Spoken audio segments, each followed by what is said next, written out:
जय श्री राम दोस्तों, कैसे हैं आप सब? होप सब बढ़िया होंगे। अभी हम बात करने वाले हैं final destination the blood line movie के बारे में, जो कि इसे डायरेक्ट किया है एडम स्टीन और जैच ने। इससे पहले इन्होंने कोई भी मूवी डायरेक्ट नहीं की है, मतलब कि इन्होंने कोई भी ऐसा पार्ट फाइनल डेस्टिनेशन का इससे पहले डायरेक्ट नहीं किया है। ये फर्स्ट पार्ट है दोनों के लिए, और सबसे अच्छी बात है दोनों ने ही कमाल किया है। लिटरली काफ़ी दिनों बाद एक अच्छी मूवी देखने को मिली है, जो कि एक लिटरली हॉरर क्रिएट करती है आपके अंदर, एक डर बैठा देती है मौत का। और सबसे बड़ी बात तो मेरा लिटरली फट गई थी देखने के बाद मूवी। यार झूठ के बोलूँ यार, क्योंकि एक डर बैठा दिया था इसने। एक तो वो जो ब्लड सीक्वेंसेस थे, और सबसे अच्छी बात है इसमें कोई भी सीन कट नहीं किया गया, वो मुझे सबसे अच्छी बात लगी। और इंडिया में 2 दिन पहले रिलीज़ कर दी गई है अमेरिका से, और फर्स्ट टाइम ऐसा होगा कि हम लोग पहले एक हॉलीवुड मूवी का वो करने जा रहे हैं रिव्यू।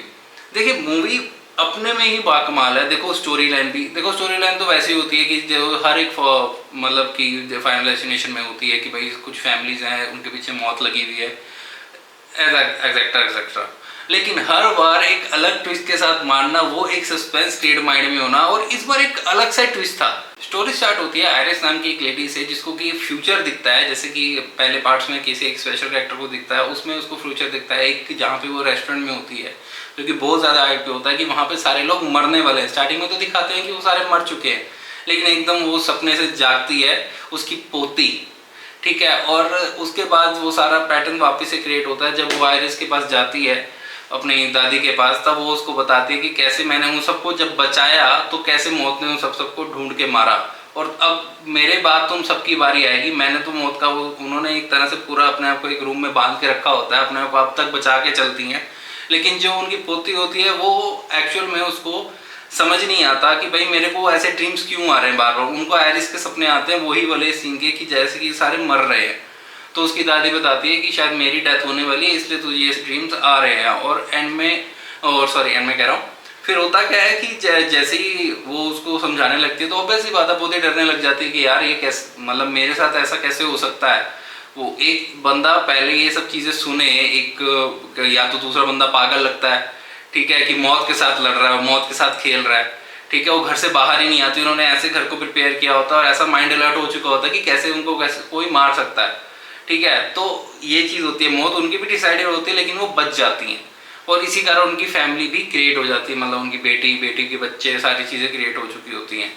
तो उसके बाद होता क्या एक्चुअल में, तो धीरे जब उसकी वो सुनती नहीं, वो डर के मारे भागने लगती है, तो अब उसको लगता है कि भाई मेरे मौत का समय आ गया है, तो मुझे एक काम करना पड़ेगा कि इसको बचाना है। ऑब्वियस सी बात है। तो घर से बाहर आती है, तो कहती है तुम्हें लाइव एग्जांपल चाहिए।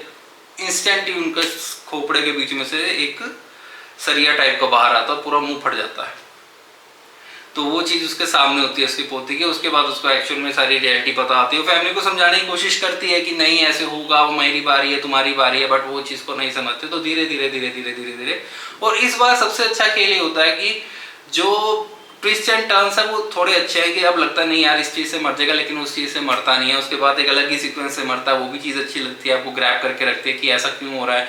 तीसरी चीज़ है कि एक सीन में होता है क्या है, मतलब एक कज़न होता है, उसको पता नहीं होता कि वो एक तरह का, मतलब कह लो कि वो जो कहते हैं ना मजे मजे में कोई औलाद दूसरे से हो जाना, कि भाई झगड़ा हुआ हस्बैंड वाइफ का, तो वो दूसरे के साथ रहने लगी और उससे बच्चा पैदा हो गया, बाद में उसको रख भी लिया, ठीक है। तो वो दोनों भाई जब वो एक दूसरे को बचाने की कोशिश करते हैं, वो भाई जो उसका ब्लड रिलेशन से नहीं होता, आयरिस की फैमिली से नहीं होता, तो वो बच जाता है। लेकिन बाद में जब वो अपने मतलब ब्रदर को बचाने की कोशिश करता है, जिसकी बारी आती है, तो उसमें सीन क्या क्रिएट होता है कि भाई वो उसको बचाने के चक्कर में मौत उसको भी मार देती है।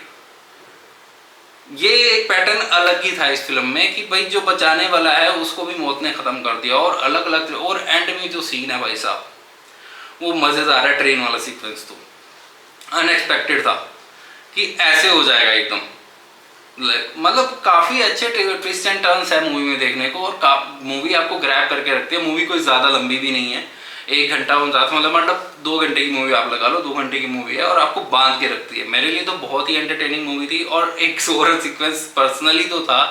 और मेरे साथ हो गया जब मैं घर पे वापस आया, तो मेरे घर में पूरे गैस की स्मेल फैली हुई थी। एक तो वैसे ही डर अंदर आया, मैं शायद मेरा भी फाइनल डेस्टिनेशन बना हुआ है आज। घर पे आया तो सारी गैस ही गैस क्या, मेरी फैमिली क्या है उसका मैं नाम नहीं लूँगा, नहीं जूते पड़ेंगे मेरे को।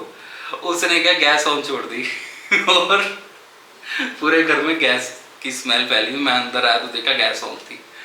लिटरली मेरे साथ ये, मैं से झूठ नहीं बोल रहा हूँ, ये चीज़ मेरे साथ आज हो गई। तो मेरे लिए तो डेफिनेटली एक वॉचेबल मूवी है। टोनी टोड इसमें इनको दिखाया गया है, जो कि फाइनल डेस्टिनेशन के पहले पार्ट्स में भी हैं शायद। तो वो उनकी डेथ हो चुकी थी, उनको एंड में श्रद्धांजलि दी है। वो शायद पहले रोल जब भी मूवी बननी स्टार्ट होगी तो उसमें रोल प्ले कर चुके होंगे। तो ऑब्वियस ही बात है कि उनको श्रद्धांजलि देना बनता है, तो एंड में उनको श्रद्धांजलि दी जाती है। उनको कोई ज़्यादा बड़ा रोल नहीं है, एक सीक्वेंस ही है, ठीक है। तो वो ओवरऑल मेरे लिए तो बेस्ट मूवी है देखने। अब भी काफ़ी टाइम बाद एक अच्छी मूवी देखी है। अगर आपने देख ली, आपको कैसे लगी ज़रूर बताना। लाइक एंड सब्सक्राइब करके जरूर बताना। जय श्री राम।